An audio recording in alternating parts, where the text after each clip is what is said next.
The heavy gate slammed shut, blocking out the cruel cackle of King Minos alone. Theseus squinted into the silent darkness, the blood and braveness draining from his face. Why had he volunteered to be a hero?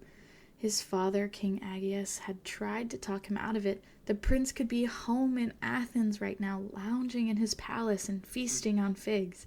Instead, Theseus had set sail for the most feared place in all of Greece, the island of Crete, ruled by the wicked King Minos.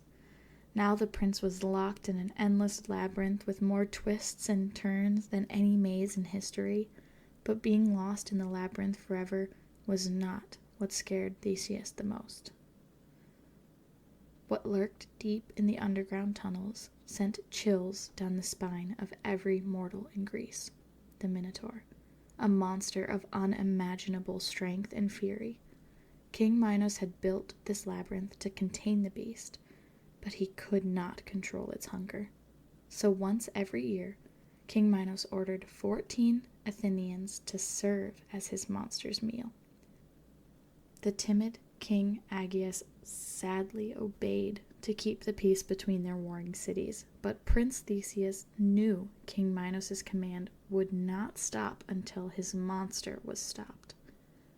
Daring Theseus vowed to be the first and last to go into the labyrinth and face the Minotaur. As his eyes adjusted to the darkness, Theseus saw towering, winding walls branching out in every direction, creating narrow paths with shadowy corners. He felt his way along cool stone, careful not to make a sound. Many had entered the labyrinth. None had made it out. But none of them had what Theseus had, a secret weapon from the princess herself. Fed up with her father sending innocent people to their doom, the princess had come up with her own heroic plan.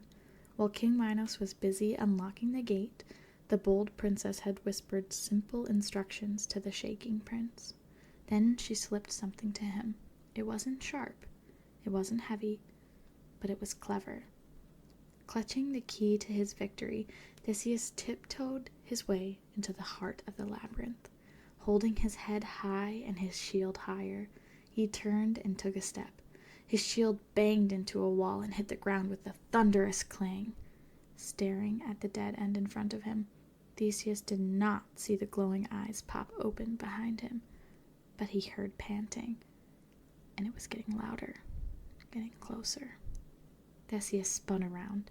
From the shadows, a strange shape slinked towards him.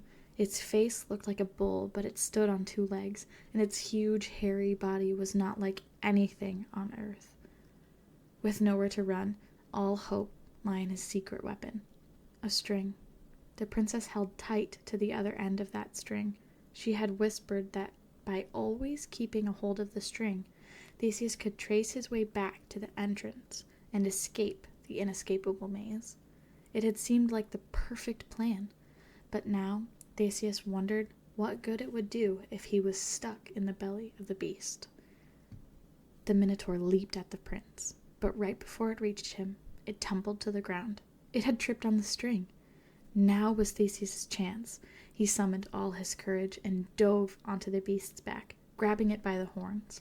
The Minotaur rose. Theseus did not let go, determined to keep away from the monster's chomping jaws.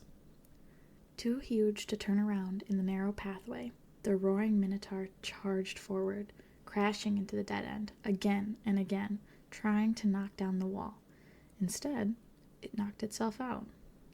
The nightmare was over. The heroic prince stepped onto the motionless monster to scoop up the precious string.